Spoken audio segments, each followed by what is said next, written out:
Hello guys, क्या हाल चाल है आपके। Welcome to Jagas classes. This is Byomkesh and you are watching Jagas classes. तो आज हम क्या पढ़ेंगे, आप ही के class 9 science NCERT text book के चैप्टर नंबर 5 या फिर बोल सकते हो बायोलॉजी का फर्स्ट चैप्टर, बोले तो फंडामेंटल यूनिट ऑफ लाइफ।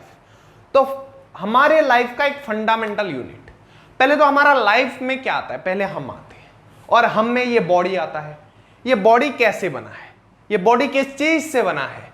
इस बॉडी जैसे मान लो एक बिल्डिंग है, वो किससे बनता है, ब्रिक्स से बनता है, जिसको बिल्डिंग ब्लॉक भी कहा जाता है। मान लो कोई दीवार है, वो भी मान लो कैसा क्वाड्रिलेटरल शेप का है, तो ब्लॉक बिठा बिठा के उसमें सीमेंट लगा के जॉइंट करके बनाते हैं। तो हमारा बॉडी में भी ऐसा एक ब्रिक्स का काम करता है, उस चीज का नाम है सेल, और वही है हमारा फंडामेंटल यूनिट ऑफ लाइफ। तो सेल के बारे में पढ़ेंगे, उसके अंदर की चीज। सर वो कितना छोटा होता है, दिखता तो नहीं है कि हमारे बॉडी में कुछ जॉइंट है। वो इतना छोटा होता है कि तुम अपने नॉर्मल आंखों से, नेकेड आई जिसको बोलते हैं, तुम उससे नहीं देख सकते। सर चश्मा लगाने से दिखेगा? नहीं, माइक्रोस्कोप में देखने से दिखेगा। तो इस सेल जो सेल है वो क्या है, स्मॉलेस्ट, सबसे छोटा। इससे छोटा बोले तो कुछ है ही नहीं, स्मॉलेस्ट। पर कैसा छोटा, स्ट्रक्चरल, जिसका स्ट्रक्चर है, मतलब उसको माइक्रोस्कोप में देखने से उसका एक स्ट्रक्चर है। स्ट्रक्चरल एंड स्ट्रक्चरल तो है, उसके साथ साथ फंक्शनल भी है, मतलब कुछ काम भी करता है, आलसी कहीं का नहीं है। Functional unit of life, structural and functional unit of life. Clear है? पहला पॉइंट किसका, सेल का। तो सेल का नेक्स्ट क्या है, ये सेल जो नाम आया है, इसका नाम सेल ही क्यों दिए, भैल क्यों नहीं दिए, कैल क्यों नहीं दिए, और क्या तुम भी सोच सकते हो उसका नाम कुत्ता क्यों नहीं दे दिए, सेल ही क्यों दिए। तो सेल जो नाम आया, जो ये सेल नाम है, ये किससे आया है, लैटिन वर्ड सेल्यूला से आया है। लैटिन भाषा में एक शब्द था, उसका नाम क्या है, सेल्यूला। और ये सेल्यूला का मतलब क्या है, बोले तो स्मॉल रूम, छोटा कमरा। जैसे बहुत सारे छोटे छोटे कमरे से मिलके एक बड़ी सी बिल्डिंग बनती है, वैसे बहुत सारे सेल मिलके एक बॉडी बनता है, जैसे एक शरीर बनता है। नेक्स्ट क्या है जो हम सेल के बारे में देखेंगे, कि ये सेल पहले किसने ऑब्जर्व किया था। ये पहले ऑब्जर्व किया था, cell was firstly observed by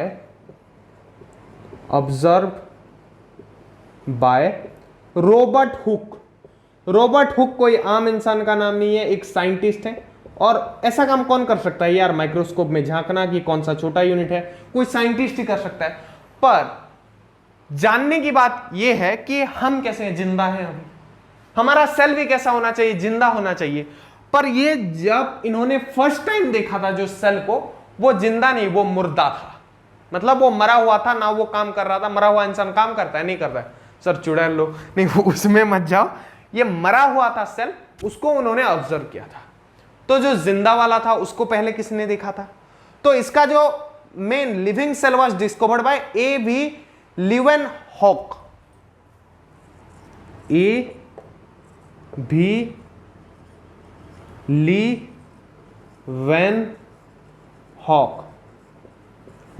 ये साइंटिस्ट का नाम है, याद करना थोड़ा पड़ेगा यार, हमारे इधर के लोग नहीं है, हमारे इधर के मस्त मस्त नाम होते हैं। ये थोड़े फॉरेन साइंटिस्ट है, तो थोड़ा नाम तुम्हें याद करने में दिक्कत हो सकती, पर करना तो पड़ेगा, पढ़ रहे हैं। A.V. Leeuwenhoek discovered first living cell. Clear है? ये सेल का इंट्रो दे रहे हैं, सेल के अंदर क्या होता है, इसका काम क्या होता है, ये धीरे धीरे करके हम डिस्कस करने वाले। पहले देखते हैं ना सेल कैसे बना। तो पहले हम एक ऑनियन पिल एक्सपेरिमेंट बता देता हूं, ये पॉइंट लिख ली। नोट्स तो मैं दे ही देता हूं, तुम्हें नोट्स में मिल ही जाएगा अंडरलाइन करके ये सारे पॉइंट्स। तो पहला पॉइंट देखो, पहला पॉइंट ये है, पहला जो एक्सपेरिमेंट, कि हम क्या लेंगे, प्याज लेंगे, ऑनियन, उसके बल्ब को स्लाइस करके क्या करेंगे, काट देंगे।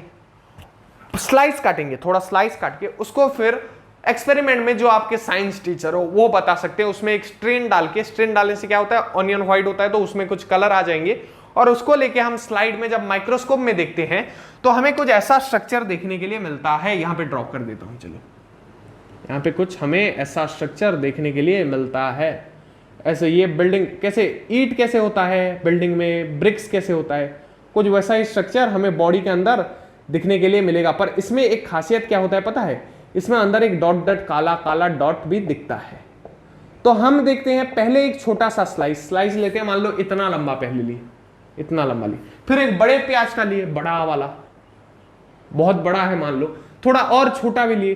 तो सब में जब हम स्ट्रेन देके स्लाइस अगर कटा हुआ है तो सब में ये चीज दिख रहा है। जैसे हर एक बिल्डिंग में उसका बिल्डिंग ब्लॉक होगा, वो चाहे कोई भी ब्लॉक हो, कोई फ्लाई आस का हो, कोई रेड क्ले का हो, एएसी हो, सीएलसी हो, जो भी ब्लॉक्स हो, पर ब्लॉक तो लगा है ना।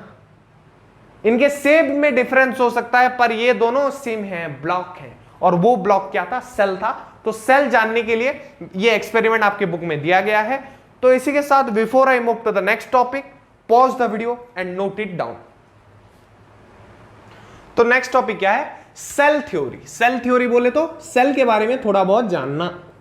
अभी तो जाने सर किसने डिस्कवर किया था, हाँ इसका फंक्शन ये क्या है सेल, अब देखेंगे थोड़ा। तो पहला कि जितने भी प्लांट्स हैं, एनिमल्स हैं, they composed of cell. All plants and animals, all plants and animals composed of cells, composed of cell. Clear है पहला वाला पॉइंट। दूसरा क्या है, cell is basic unit of life. Life में हमारे पहले कौन आते हैं, हम आते हैं, और उसमें क्या है, सेल है। तो cell is basic unit of life, ये हमारे लाइफ का एक बेसिक यूनिट है। Cell is basic unit of life. Clear. अब देखते हैं कि ये सेल बनाता कौन है। बिल्डिंग में जो ब्रिक्स लगता है वो ब्रिक्स मैन्युफैक्चरर, फैक्ट्री वाले बनाते हैं। सेल का कोई फैक्ट्री है सर, ऊपर वाले के पास होगा।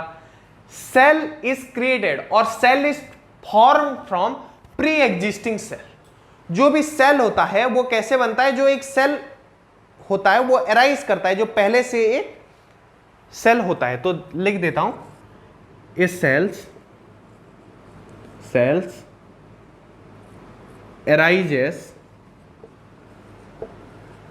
arises from pre-existing cell.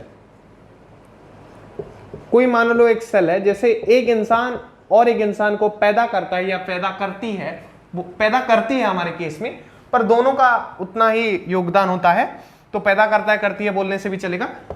तो वो क्या, इंसान बना रहा है, वैसे सेल भी और सेल बनाएगा। कैसे बनाएगा वो भी धीरे धीरे करके। सेल डिवीजन लास्ट टॉपिक है चैप्टर का। All cells arises from pre existing cell whereas virus is exception. ये नोट कर लो, ये नहीं लिखा तो क्या लिखा, वायरस जो है ना वो एक्सेप्शन है। मतलब क्या, उसका जो सेल होता है वो प्री एग्जिस्टिंग सेल, जो पहले होता है उस सेल से नहीं बनता है। वो इस थ्योरी को फॉलो नहीं करता है। और एग्जामिनर ऐसा क्वेश्चन पूछता है, क्या होता है, नहीं पूछता है, किस केस में नहीं होता है। पूछ सकता है कि ये वाला सेल थ्योरी कौन नहीं मानेगा, तो तुम लिखना है वायरस, पूरे नंबर लेके आ जाना। नेक्स्ट, सेल डिफरेंट टाइप्स के होंगे, डिफरेंट साइज के होंगे, डिफरेंट शेप्स के होंगे। तो देखो shapes and size of cell and sizes of cell depends on its function, depends on its function. तो जो सेल का साइज और शेप होता है वो उसके फंक्शन के ऊपर, वो कौन सा काम कर रहा है उसके ऊपर डिपेंड करता है। क्लियर है। और क्या है, जनरली जो सेल होते हैं, मतलब generally cells are spherical in size, spherical in size. उनका साइज कैसा होता है, स्फेरिकल होता है, मतलब राउंड होता है, सर्कुलर। ये देखो स्फेरिकल साइज, जो तुम टेनिस बॉल खेलते हो या फिर क्रिकेट बॉल, फुटबॉल, वो सब क्या है, स्फेरिकल है, सर्कुलर मत बोलना, वो स्फेरिकल बोला जाता है उनको। तो ये जनरली स्फेरिकल होते हैं, पर किसी केस में ऐसे भी हो सकते हैं एलोंगेटेड, मान लो लंबा, किसी में ऐसे ऊपर की तरफ ऐसे ऐसे करके भी हो सकते हैं। तो अलग अलग होते हैं, पर जनरली क्या होते हैं, स्फेरिकल होते हैं।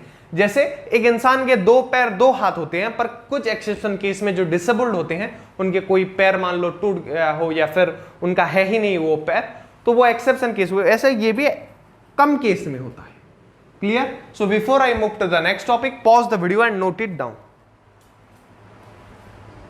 सेल के बारे में थोड़ा बेसिक जो कि कॉम्पिटिटिव में पूछा जा सकता है, हम वो भी कवर करते हैं, इसलिए तो बोलता हूं best quality content free of cost with notes in the description box. Clear? तो देखो लार्जेस्ट सेल जो है वो क्या है, तो वो क्या है, ऑस्ट्रिच का एग। ऑस्ट्रिच बोले तो शुतुरमुर्ग पंछी, जो सबसे बड़ा पंछी है, बहुत जोर भाग सकता है पर उड़ नहीं सकता पंछी होने के बावजूद भी। तो उसका जो अंडा होता है बहुत बड़ा होता है, वो दुनिया का सबसे बड़ा सेल है। क्लियर है? तो सर क्या हम सेल को देख सकते हैं? हाँ, उसका अंडा बहुत बड़ा होता है यार, देख सकते हैं। तो कुछ जो सेल होते हैं उसको हम देख सकते हैं, पर कुछ ऐसे होते हैं जिनको हमें माइक्रोस्कोप लगाने की जरूरत पड़ती है। ज्यादातर माइक्रोस्कोप लगाने की जरूरत पड़ती है, ऐसे कुछ होते हैं बड़े बड़े भी, जैसे अंडा, सारे अंडे। लॉन्गेस्ट सेल, सबसे लंबा सेल कौन सा है?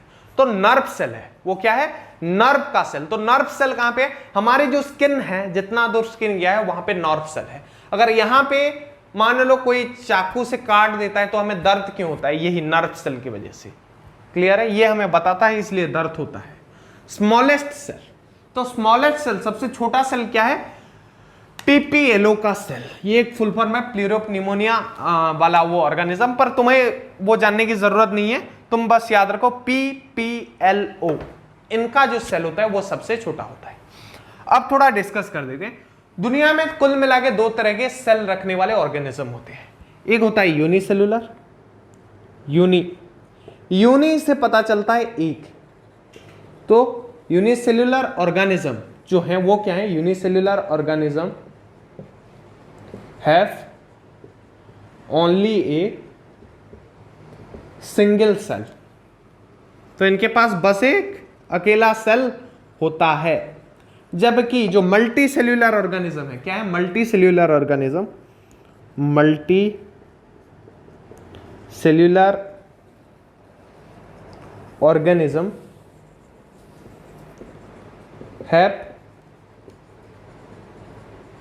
मोर देन बोले तो एक ज्यादा, किससे ज्यादा? मोर देन 1 सेल, एक सेल से ज्यादा सेल होते हैं। क्लियर है? इसके एग्जांपल क्या है? पहला तो एमीबा, दूसरा है क्लामाइडोमोनास,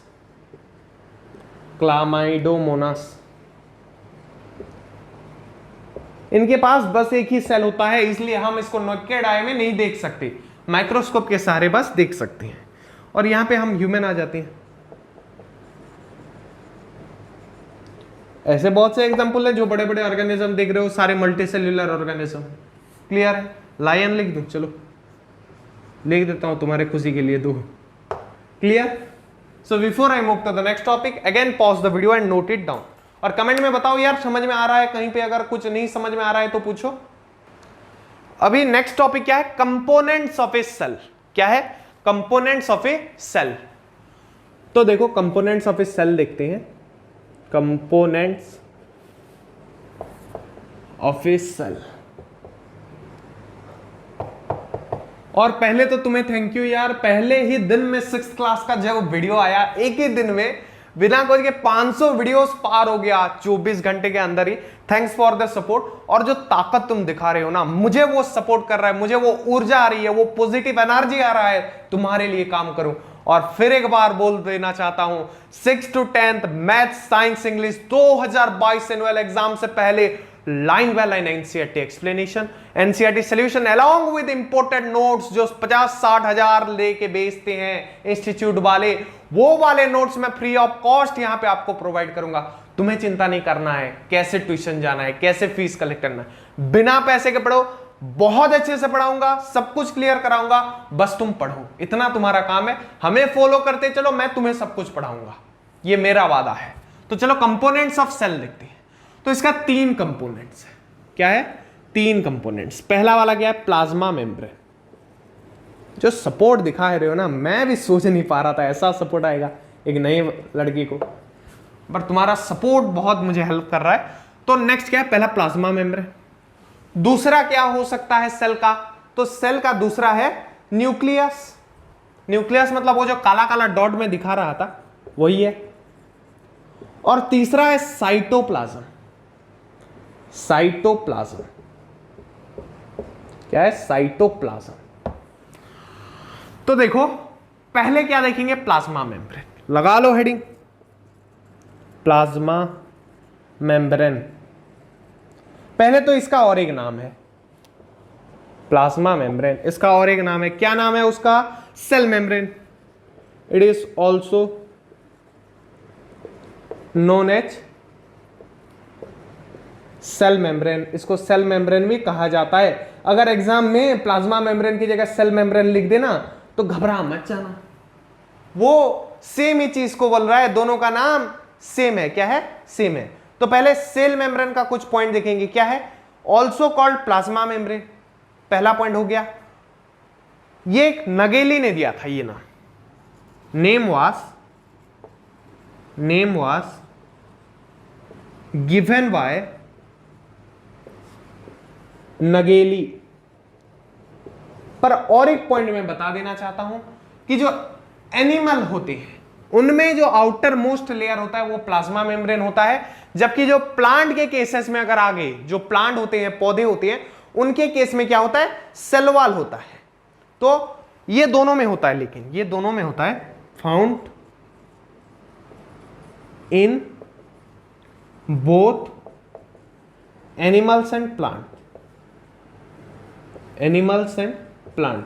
सर सेलवाल होता है प्लांट में? हाँ सेलवाल होता है, पर इसके साथ होता है। देखो मान लो एक यहां पे मैं एनिमल सेल एक ले रहा हूं, तो इसमें मान लो ये प्लाज्मा मेम्ब्रेन है। क्या है? मेम्ब्रेन लिख देता हूं बस, सेल मेम्ब्रेन, प्लाज्मा मेम्ब्रेन, जो लिखना है लिख दो। और ये मान लो एक प्लांट सेल है और इसमें ये प्लाज्मा मेम्ब्रेन है, तो इसके ऊपर और एक लेयर होता है जिसको क्या बोलते हैं हम? Cell wall. क्या बोलते हैं? Cell wall. ये थोड़ा इसके बाद देखेंगे, सेल वॉल देखेंगे। पहले दोनों का जो कॉमन है प्लाज्मा मेम्ब्रेन वो देख लेते हैं। तो अगर बोले एनिमल का outer most layer plasma membrane, पर प्लांट का पूछे तो मत लिख देना, ये सेल वॉल लिखना है। क्या लिखना है? Cell wall. तुम्हें लिख के आना है एग्जाम में नंबर के लिए। ये आउटर मोस्ट कवरिंग है, जैसे मैंने बताया वो पॉइंट लिख सकते हो। ये किससे बना होता है? Made of lipids and proteins. Lipids and proteins, ये याद करने वाली चीज है। इसमें क्या समझाऊं? ये लिपिड्स और प्रोटीन से बनता है। क्लियर?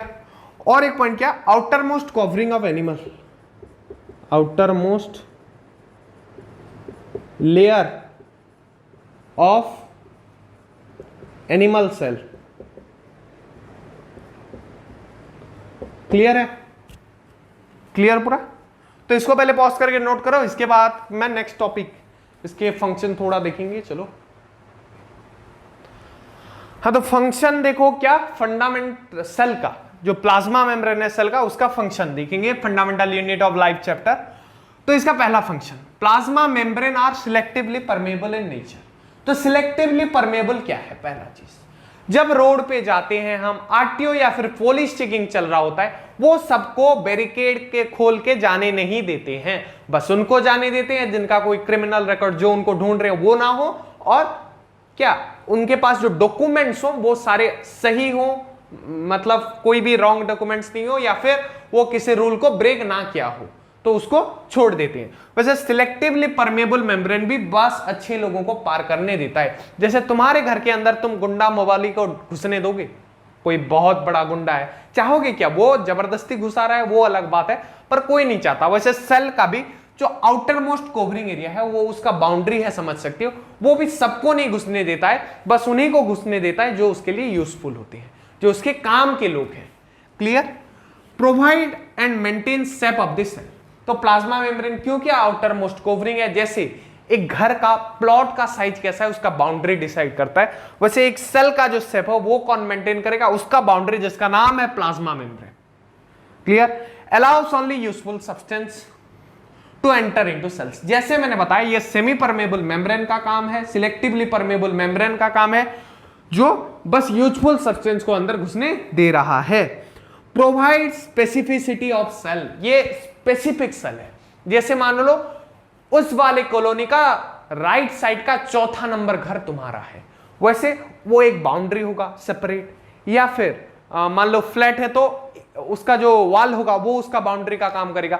वैसे प्लाज्मा मेम्ब्रेन में आउटर मोस्ट लेयर है, वैसे ये भी स्पेसिफिक बनाता है किसी जगह को, एक जगह को बाकियों से अलग रखता है, तो वो है specificity to of a cell.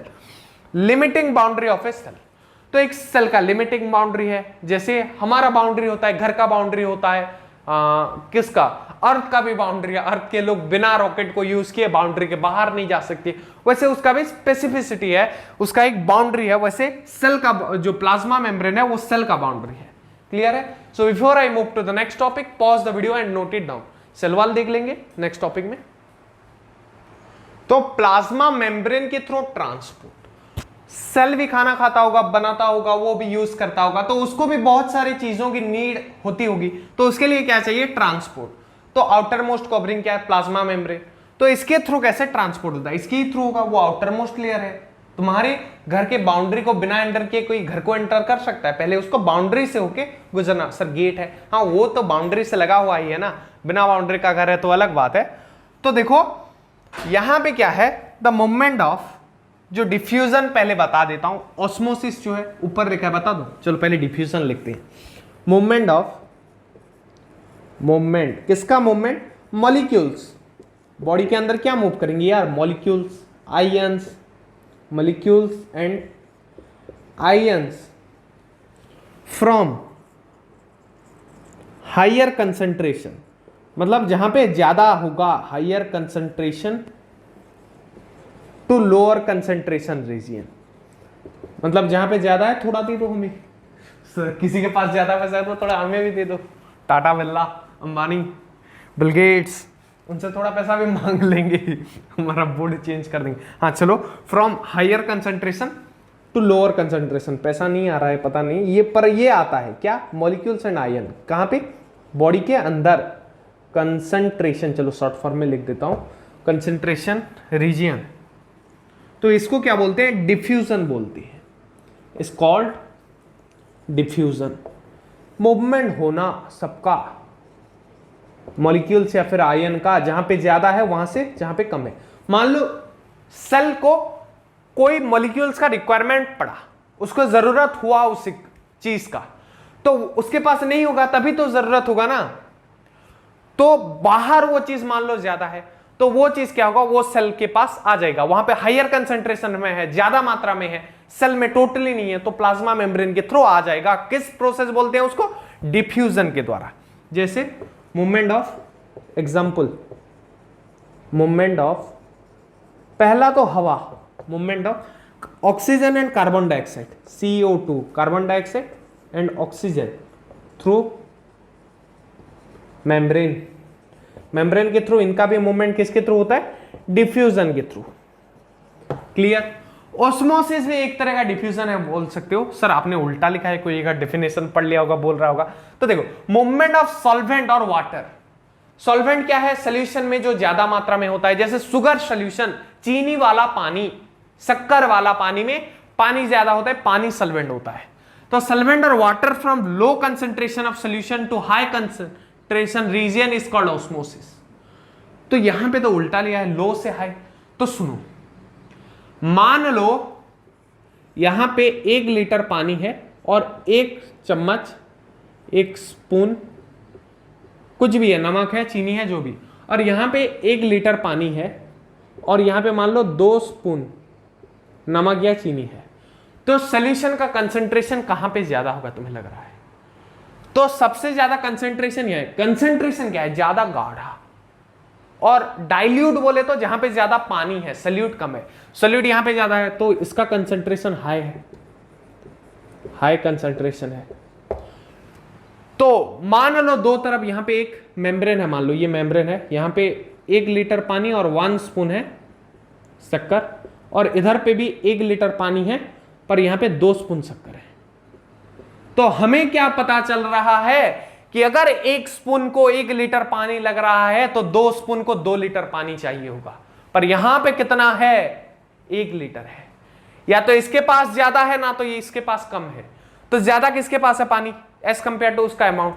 मान लो कोई छोटा बच्चा है, उसको छोटा जगह चाहिए, बड़ा आदमी है बड़ा जगह चाहिए। वैसे 1 स्पून शक्कर कम अमाउंट है, कम पानी चाहिए, ये 2 स्पून तो है, इसको तो ज्यादा देना चाहिए, सेम क्यों दिए हैं, तो इसके पास ज्यादा है। तो ये क्या हुआ, हायर कंसंट्रेशन हुआ टू लोअर कंसंट्रेशन, मतलब हाई से लो की, जहां पे ज्यादा है वहां से कम की ओर जा रहा है, जबकि इसका कंसंट्रेशन लो है, क्योंकि कंसंट्रेशन क्या होता है, गाढ़ा। हाई कंसंट्रेशन किसका है, इसका। तो इसलिए ऑस्मोसिस के केस में हम हायर कंसंट्रेशन ऑफ सॉल्यूशन, हाँ ये लिख सकते हो कि high concentration of solvent to low concentration of solvent लिख सकते हो। यहां पे सॉल्यूशन लिखा है, यहां पे भले ही सॉल्वेंट का कंसंट्रेशन यहां पे ज्यादा है पर सॉल्यूशन का कंसंट्रेशन यहां पे कम है एज कंपेयर टू शुगर। दोनों में इक्वल अमाउंट है, पर शुगर को देखेंगे तो पानी कम है, कहां पे, यहां पे, तो उस तरफ फ्लो करेगा। क्लियर है, नहीं क्लियर है रट्टा लगा दो। बायो में कोई तुमसे कंसेप्चुअल क्वेश्चन ज्यादा नहीं पूछेगा। नहीं क्लियर है डेफिनेशन रट के जाओ, छाप के आ जाना, और सिंपल भाषा में समझा दो तो वाटर के flow through the semi permeable membrane from low concentration to higher concentration is called osmosis. It is also called, इसलिए ऑस्मोसिस को क्या बोलते हैं, डिफ्यूजन ऑफ सॉल्वेंट। सॉल्वेंट को डिफ्यूजन को, अगर ये लंबा चौड़ा याद भी ना रहे ना तो इतना छप गया ना, आधा नंबर तो दे ही देगा। क्लियर है, मैं वो बताता हूं, पहले समझाने की कोशिश किया। ज्यादा कॉम्प्लेक्स लग रहा है मत समझो, छाप के आ जाओ। इतना भी नहीं रट सकते, ये छोटा लाइन तो रट सकते हो। Clear? So before I move to the next question, pause the video and note it down. तो देखो टाइप्स ऑफ सॉल्यूशन, जो सॉल्यूशन के टाइप्स हैं बेसिस ऑफ क्या, कंसंट्रेशन। तो हम क्या पढ़ रहे थे प्लाज्मा मेम्ब्रेन के बारे में। ये इसका आउटसाइड एनवायरनमेंट है मान लो, तो ये सेल मेम्ब्रेन क्या है, ये cell membrane, cell membrane. Clear, और ये इसका अंदर वाला पार्ट है, यहां पे न्यूक्लियस चलो ड्रॉ कर देता हूं, ये इसका आउटसाइड वाला पार्ट है। हमने ऑस्मोसिस में क्या देखा था कि सॉल्वेंट फ्लो करेगा कहां से, लोअर कंसंट्रेशन से हायर कंसंट्रेशन की ओर। क्लियर, तो पहले आइसोटोनिक सॉल्यूशन, तो ये कौन सा होगा, ये अंदर जो भी होगा सॉल्यूशन उसका concentration outside cell is equals to concentration inside cell. तो इसमें अंदर बाहर दोनों भी जो सॉल्यूशन के कंसंट्रेशन है वो इक्वल है, तो ना बाहर से अंदर फ्लो करेगा ना अंदर से बाहर फ्लो करेगा सॉल्यूशन, सॉल्वेंट। क्लियर है, ऑस्मोसिस नहीं होगा, no osmosis, no osmosis. Clear, अब क्या देखते हैं, हाइपरटोनिक। तो हाइपरटोनिक सॉल्यूशन में क्या होता है, जो बाहर का कंसंट्रेशन होता है वो ज्यादा होता है एज कंपेयर टू अंदर का कंसंट्रेशन। इनसाइड कंसंट्रेशन कम है, और हमें क्या पता है कि लो कंसंट्रेशन से हाई कंसंट्रेशन में सॉल्यूशन फ्लो करने वाला है। तो इससे हमें क्या पता चलता है, solvent flow from inside to outside, अंदर से बाहर फ्लो करेगा तो क्या हो जाएगा, प्लास्मोलाइज्ड, सिकुड़ जाएगा। क्या होगा, प्लास्मोलाइज्ड, सिकुड़ जाएगा वो सेल सब। तो उसके अंदर वाला सॉल्यूशन छोड़ देगा तो खुद सिकुड़ नहीं जाएगा। तुम्हारे अंदर का खून अगर सब बाहर निकल जाता है तो हाँ जान चली जाएगी हमारे, ऑब्वियसली ब्लड इसलिए दे देते हैं, ब्लड डोनेशन बहुत अच्छी चीज है। तो वैसे ही इसका भी अगर सारा सॉल्यूशन बाहर निकल जाएगा ना तो ये भी सिकुड़ जाएगा, प्लास्मोलाइज्ड हो जाएगा। और हाइपोटोनिक केस में क्या है, बाहर का सॉल्यूशन कम है एज कंपेयर टू अंदर का, तो क्या होगा, लो कंसंट्रेशन कहां पे है, बाहर है, हाई कंसंट्रेशन अंदर है, तो लो से हाई की तरफ क्या करेगा, ऑस्मोसिस होगा। Solvent flow from outside to inside, बाहर से अंदर की तरफ जाएगा। तो इसमें क्या होने वाला है, इसमें सेल के अंदर जा जाके सॉल्यूशन पूरा हो जाएगा और वो फाड़ देगा उस सेल को, वो सेल फट जाएगा ज्यादा सॉल्यूशन की वजह से। ये दोनों ही केस अच्छा नहीं है, आइसोटोनिक बेस्ट है। क्लियर? अब क्या देखेंगे, जो प्लाज्मा मेम्ब्रेन है, प्लाज्मा मेम्ब्रेन, इसको कैसे देख सकते हैं? Can be seen only by A electron microscope. Electron microscope के द्वारा हम प्लाज्मा मेम्ब्रेन को देख सकते हैं। और प्लाज्मा मेम्ब्रेन कुछ ऑर्गेनिज्म खाने के लिए भी यूज करते हैं, और वो जिस प्रोसेस से खाते हैं उसका नाम क्या है पता है? एंडोसाइटोसिस। क्या है? एंडोसाइटोसिस। एंडोसाइटोसिस प्रोसेस है किसका?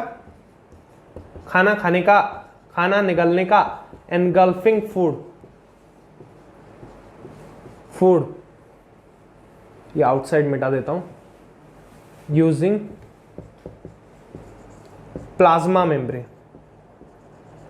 प्लाज्मा मेम्ब्रेन को यूज करके खाना जो खाएंगे जिस प्रोसेस से, उसको बोलते हैं एंडोसाइटोसिस। एग्जाम्पल में क्या आएगा? एमोइबा। क्या आएगा? एमीबा। क्लियर है? वो कैसे खाता है? वो ऐसे निकाल देता है प्लाज्मा मेम्ब्रेन को, फूड वैक्यूल बना के खाना को खा जाता है।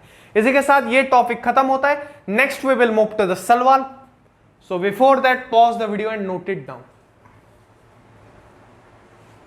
नेक्स्ट हम देखेंगे क्या? Cell wall. क्या देखेंगे? Cell wall. तो सेल वॉल क्या है? जैसे मैंने बोला, ये एनिमल में नहीं होता है, प्लांट सेल में होता है। Outermost covering of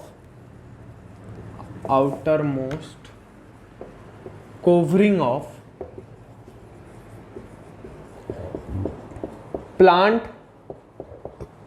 cell. Clear है? और क्या है? और इसके साथ साथ ये एनिमल सेल में एब्सेंट होता है। Absent in animal cell.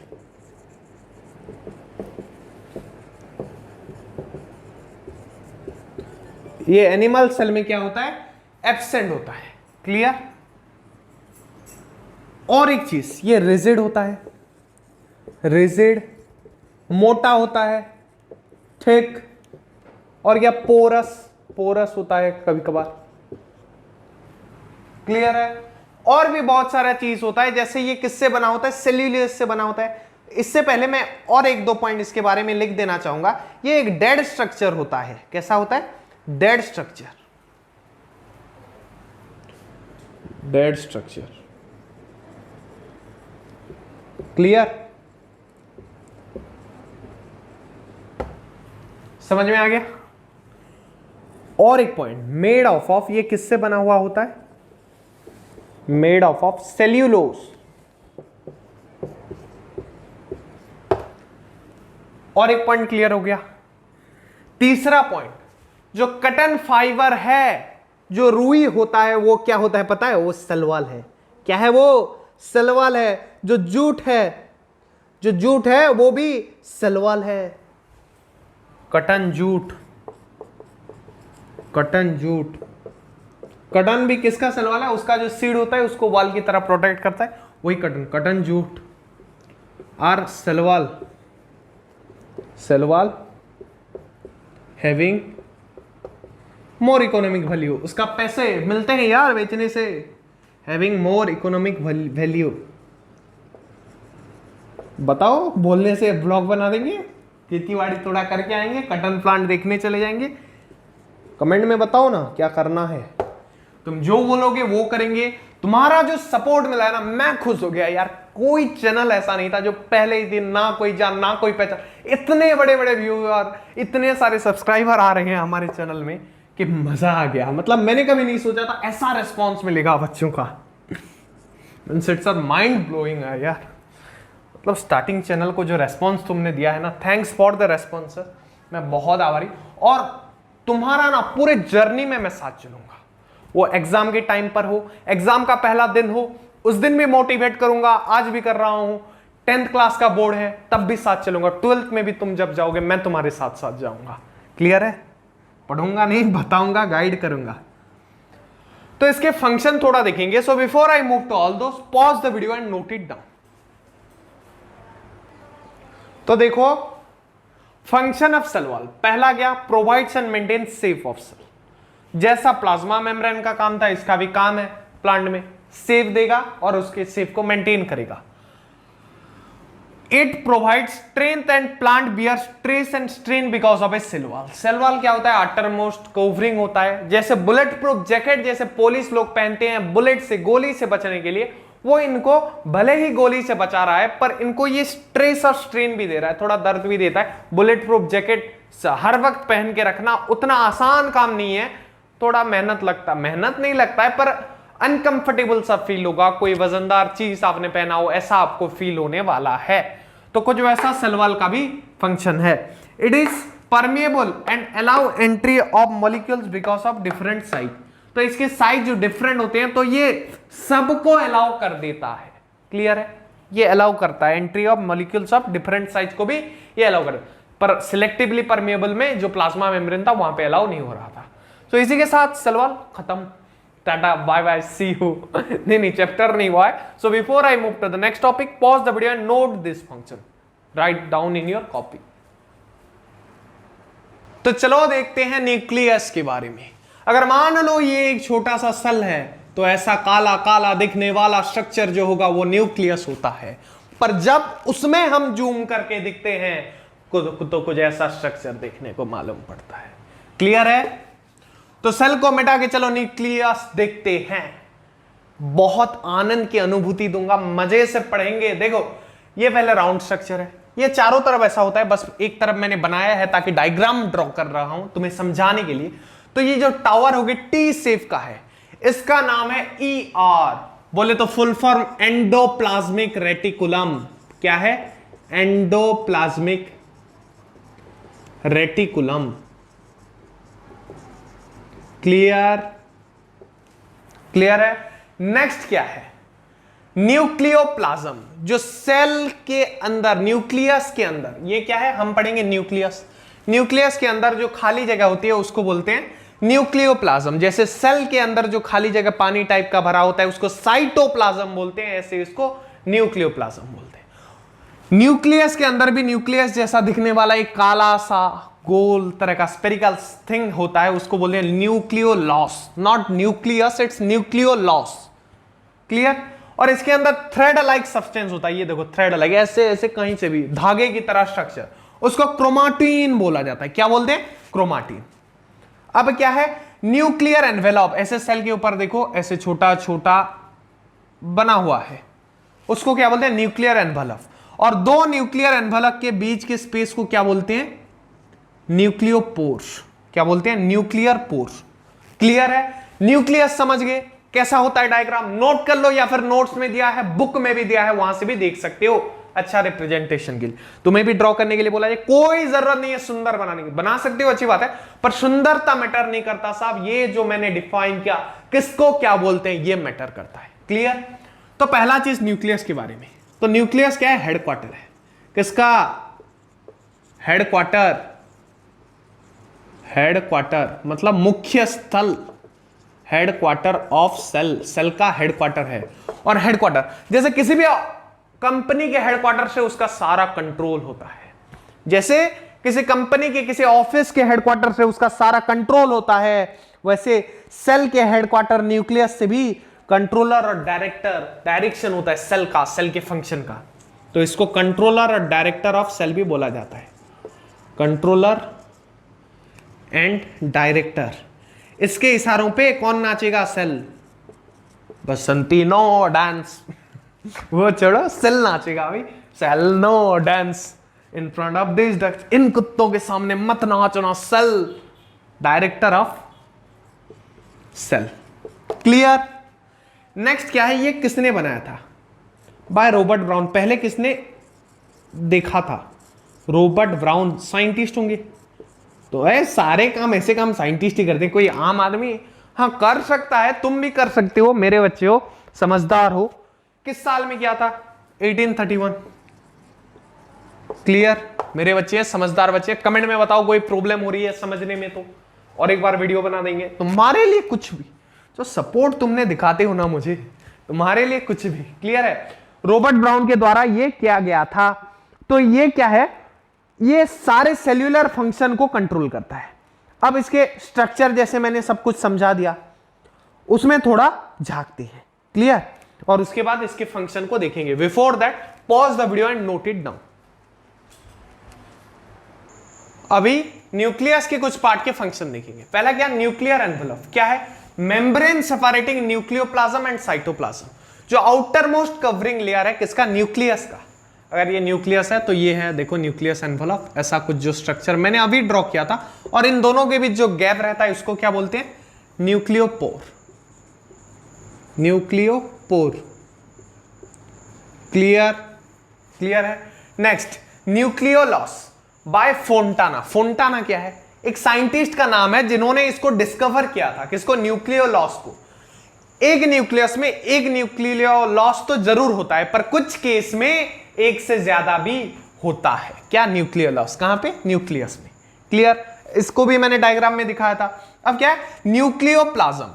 Protoplasm enclosed bye nuclear membrane. जो प्रोटोप्लाज्म है, पर किसके अंदर है? न्यूक्लियोप्लाज्म। न्यूक्लियोप्लाज्म क्या है? ये इसके, सॉरी, न्यूक्लियर मेम्ब्रेन क्या है? ये जो राउंड है, इसके अंदर जो प्रोटोप्लाज्म है उसको क्या बोलते हैं?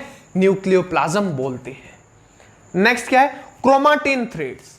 तो जो न्यूक्लियोप्लाज्म में जो ऐसे ऐसे थ्रेड लाइक स्ट्रक्चर जो मैंने ड्रॉ करके दिखाया था, वो सब होते हैं, उनको बोला जाता है chromatin threads. Darkly stained network of long fine, लंबे लंबे fine thread called chromatin thread are intermingled with one another. ऐसे पूरा किसी के अंदर ही इंटरमिंगल्ड मतलब मिल जाते हैं, फॉर्मिंग नेटवर्क की तरह। क्लियर है? Next we will move to the function of nucleus. Before that pause the video and note it down. तो चलो फंक्शन ऑफ न्यूक्लियस देख लेते हैं। न्यूक्लियस का फंक्शन पहला क्या है? मेटाबॉलिक एक्टिविटी मतलब केमिकल एक्टिविटी। जो भी सेल में एक्टिविटी हो तुम मान सकते हो वो कंट्रोल करेगा न्यूक्लियस, क्योंकि ये हेडक्वार्टर है किसका? सेल का। Brings about growth of a cell. कैसे? एक सेल का ग्रोथ इसके ऊपर डिपेंड करता है। जैसे एक एम्प्लॉय का सैलरी उसके हेडक्वार्टर का बॉस डिसाइड करता है कि तुझे मैं 1 लाख रुपए महीना दूंगा, या फिर 50,000 दूंगा, या फिर 1.5 लाख दूंगा। वैसे ये भी प्रोटीन सिंथेसिस करके उनको एनर्जी देता है, जिससे सेल का ग्रोथ होता है, कंपनी का ग्रोथ हो रहा है, मान सकती हो। Regulate cell cycle. जो सेल साइकिल नामक चीज है वो रेगुलेट करता है। कौन? न्यूक्लियस। जैसे बोला हेडक्वार्टर है, सारा काम इसका है। जो हेड होते हैं इंस्टीट्यूट के, उनका काम सारा है। तो ये भी काम करेगा। क्या करेगा? सेल साइकिल करेगा। सेल का जो साइकिल है। Takes part in formation of ribosomes. जो राइबोसोम्स फॉर्म होंगे उसमें भी ये पार्ट लेगा, मतलब हिस्सा लेगा। कौन? न्यूक्लियस।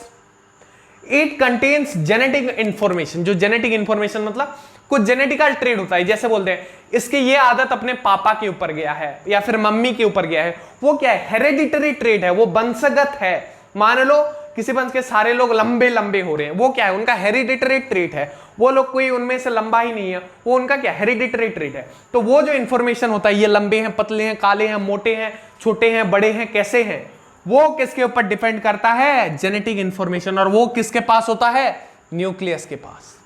और वो ट्रांसफर करता है। मान लो पापा मम्मी का एक बच्चा होगा या बच्ची हुई, उस पे वो जो जेनेटिक ट्रेट ट्रांसफर कैसे होता है? बोलते हैं ना, अपने पापा पे गया है, अपने मम्मी पे गया है। मुझे कभी नहीं लगता कौन किस पे गया है।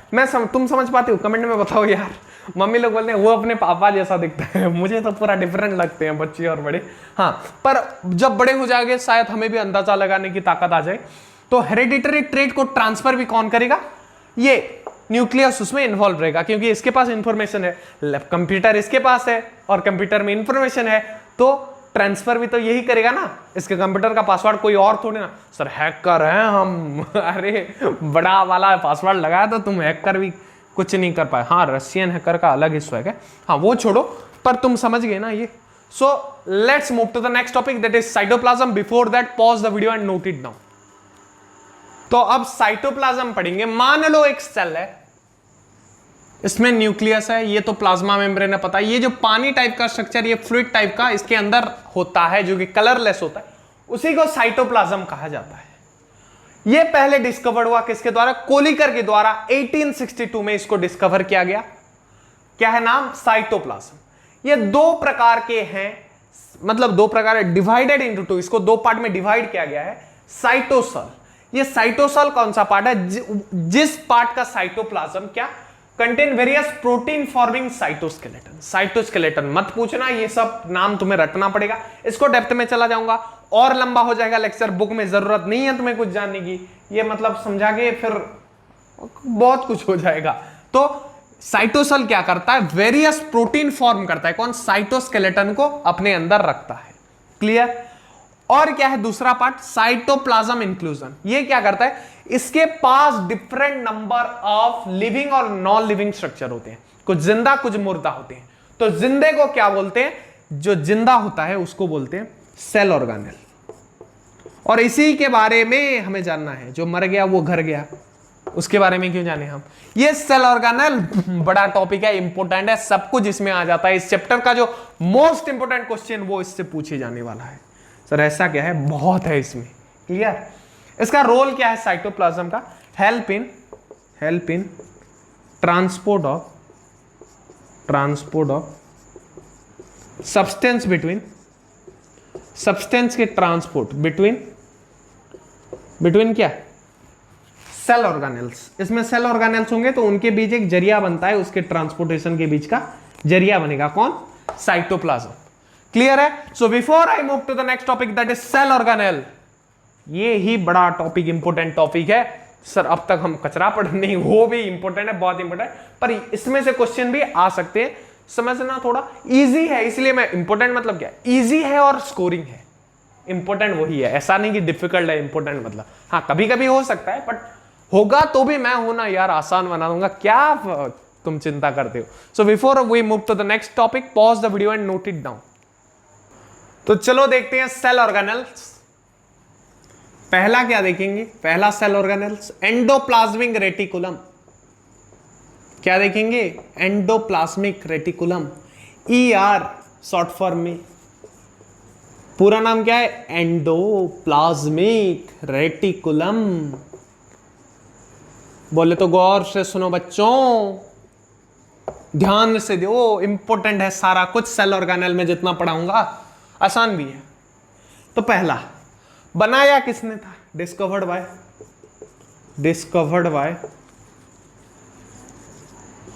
पोटर। हैरी पोटर वाला पोटर क्या? नहीं, पोटर ये साइंटिस्ट का नाम है, और एक बंदे का नाम है क्लोड। दो हो गए, तीन तिगड़ा काम बिगड़ा कर दूं? चलो कर देता हूं। तीन लोगों ने बनाया था, एक से नहीं बना, डिस्कवर नहीं हुआ। फुलन देवी नहीं, फुलन साइंटिस्ट का नाम है। क्लियर? नेक्स्ट काम क्या है? ये एंडोप्लाज्मिक रेटिकुलम क्या है? ये है network of membranes present in cytoplasm. क्या है? Network of membrane, network of membrane present in cytoplasm, present in cytoplasm.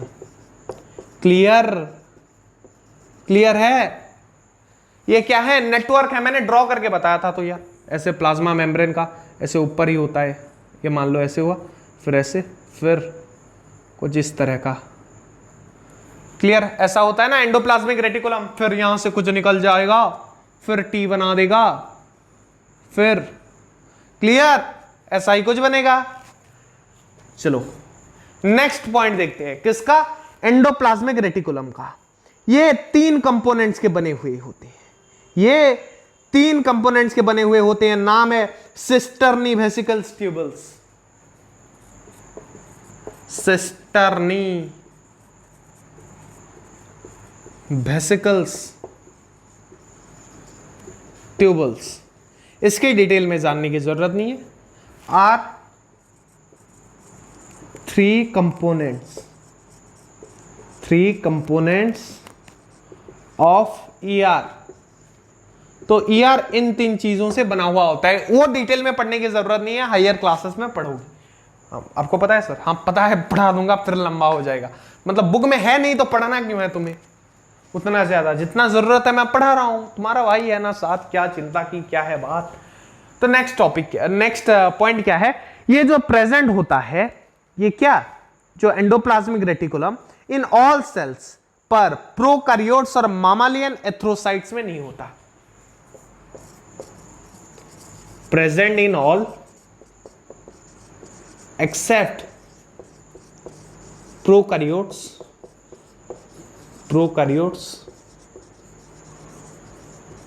And मामालियन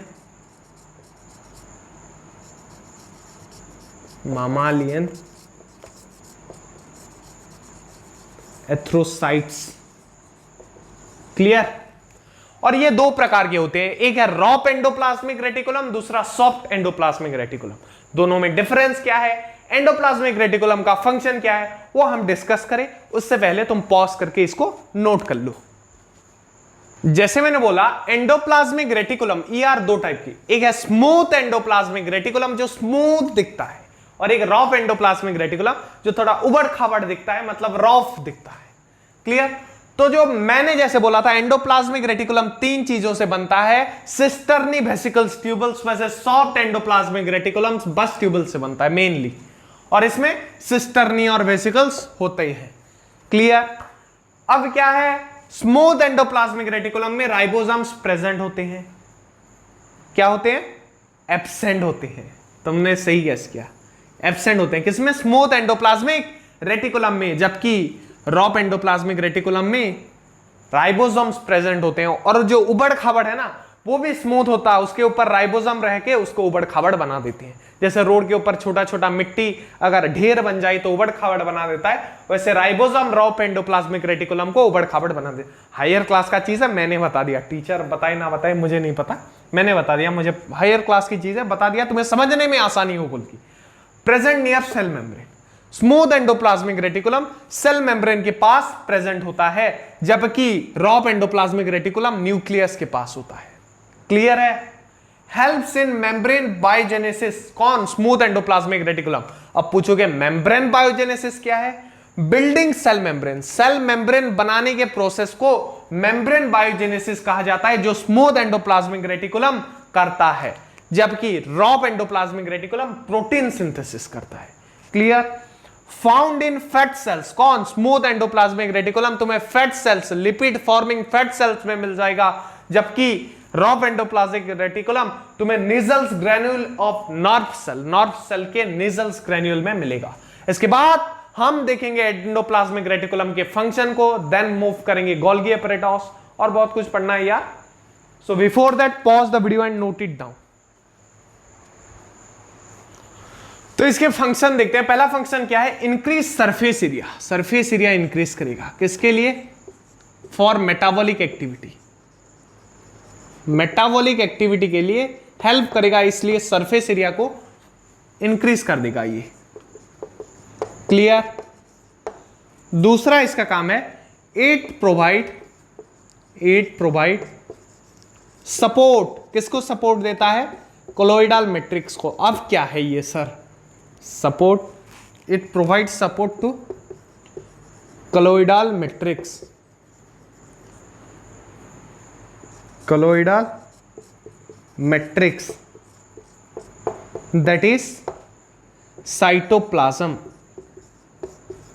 cytoplasm नामक कोलोइडल मैट्रिक्स, इसके द्वारा सपोर्ट उसको मिलता है, किसके, एंडोप्लाज्मिक रेटिकुलम उसको सपोर्ट देता है, और ये एक ट्रांसपोर्ट सिस्टम की तरह भी हेल्प करता है।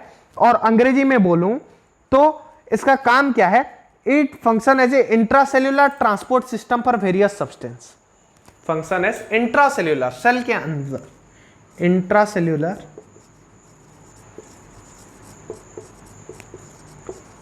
ट्रांसपोर्ट सिस्टम, इंट्रासेल्यूलर ट्रांसपोर्ट करता है सिस्टम सारे सब्सटेंस का, फॉर ऑल सब्सटेंस। क्लियर। और इसका क्या है, act as detoxify,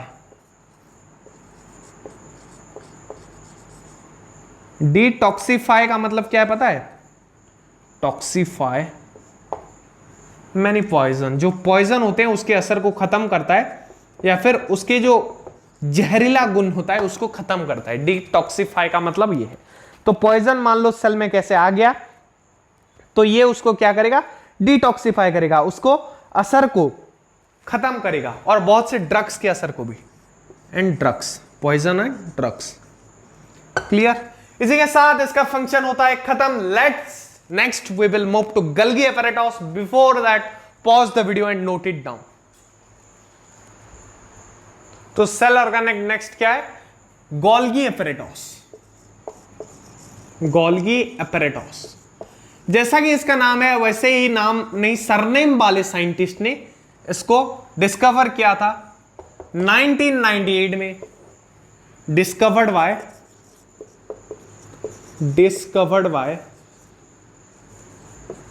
Camillo Golgi. Camillo Golgi ने इसको डिस्कवर किया था। किस साल में किया था, 1998 में। पता नहीं आपके टीचर अगर ज्यादा उम्र वाले हैं तो उनके पढ़ाई के समय गोल्गी एपैरेटस नहीं भी निकला होगा। ज्यादा समय मतलब अगर उनकी उम्र 50 साल के आसपास है, हम तो बहुत ही यंग टीचर है, तुमसे बहुत मतलब कुछ ज्यादा एज डिफरेंस छोड़ो, वो छोड़ो। Discovered by Camillo Golgi in 1998। Golgi apparatus, ये लोकेशन इसका कहाँ है, located near nucleus. Located near nucleus के पास ये होता है। हो गया। इसका फंक्शन देखेंगे, फंक्शन। तो इसका फंक्शन क्या है, let me change the marker. ये थोड़ा इसका इंक शायद खत्म होने लग रहा है, चलो मैं चेंज कर देता हूं। तो इसका काम है सेल सिक्रेशन में ये इन्वॉल्व होता है। It involve in cell secretion and act करता है कैसे, packaging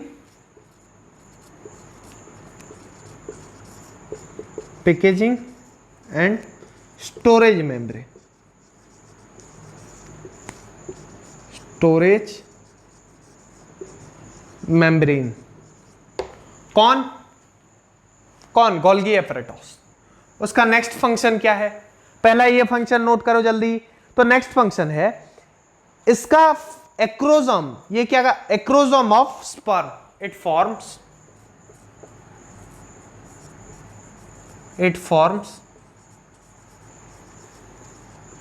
acrosome. Sperm is a reproductive organ, male reproductive organ. जब मेल का स्पर्म और फीमेल का ओवम फ्यूज होते हैं तभी एक जाइगोट बनता है जो बड़ा होकर बच्चा बन जाता है, डेवलप होके। इट फॉर्म, और क्या फॉर्म करता है, इट फॉर्म लाइसोसोम। कौन लाइसोसोम फॉर्म करते हैं, गोल्गी एपैरेटस। और क्या फंक्शन है इसका फंक्शन है synthesis of cell wall material, formation of plasmalemma, cell plate formation, cell plate formation,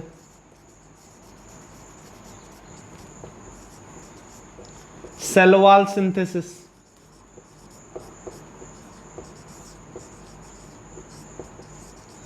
clear. इसी के साथ गोल्गी एपैरेटस खत्म। ये जो लाइसोसोम है, क्वेश्चन आया होगा क्या lysosome. Next we will discuss about lysosome. Before that pause the video and note it down. तो चलो देखते हैं लाइसोसोम। ये डिस्कवर किया था किसने, क्रिस्टियानो डी डुबई या ड्यूफ बोल सकते हो। ये साइंटिस्ट का नाम है भयंकर वाला। Occur in animal cell and few plant cell. सारे एनिमल सेल्स में होते हैं और कुछ प्लांट सेल्स में भी होते हैं। कौन, लाइसोसोम। Exhibit polymorphism. ये डिफरेंट स्टेट में होते हैं। पोली मतलब डिफरेंट, मॉर्फिज्म मतलब उनका state, that is different state. अलग अलग स्टेट में अलग अलग जगह पे होंगे। कौन, लाइसोसोम। इसका फंक्शन क्या है, ये इंट्रासेल्यूलर डाइजेशन करता है। इसको तुम म्युनिसिपैलिटी के क्लीनिंग एजेंट के साथ कंपेयर कर सकते हो। वो जैसे म्युनिसिपैलिटी वाले बहुत से जो कचरा होता है शहर का वो उठा के डिस्पोज करते हैं, उसको खत्म करते हैं, वैसे जो भी सेल के अंदर वेस्ट बच गया है ये उसको डाइजेस्ट कर देता है, या फिर बोल सकते हो वेस्ट डिस्पोजल कर देता है, मतलब कचरा रहने नहीं देता, जिसके वजह से एक सेल भी साफ रहता है। किसके वजह से? लाइसोसोम की वजह से। Help in digesting foreign materials and worn out cell.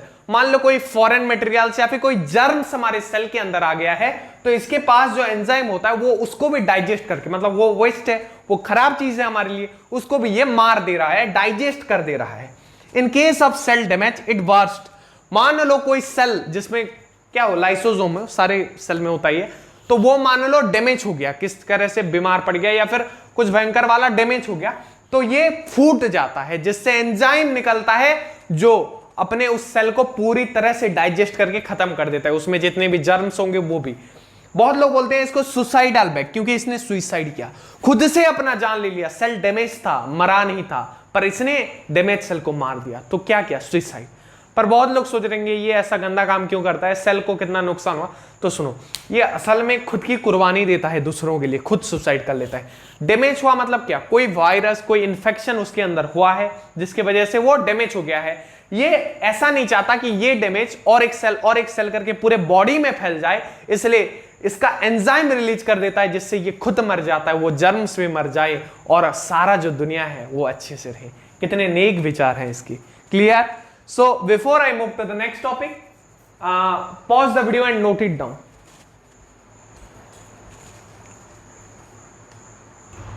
तो चलो देखते हैं प्लास्टिड। प्लास्टिड क्या है? Plants and some protist several double membrane. जो पहले वाला था उनके सिंगल मेम्ब्रेन थे, पर ये क्या है? Double membrane bounded cell organelle है, जिसको प्लास्टिड्स बोलते हैं। ये डिफरेंट टाइप के होते हैं अपने कलर को लेके, जैसे leucoplast, chromoplast, chloroplast. Leucoplast white colour या फिर कलरलेस बोल सकते हो, जबकि क्लोरोप्लास्ट कैसा होता है? ग्रीन इन कलर होता है। और ये क्या है मैं याद दिला देना चाहता हूं, तुमने फोटोसिंथेसिस पढ़ा होगा, वहां पे एक टर्म था क्लोरोफिल व्हिच ट्रैप्स सनलाइट।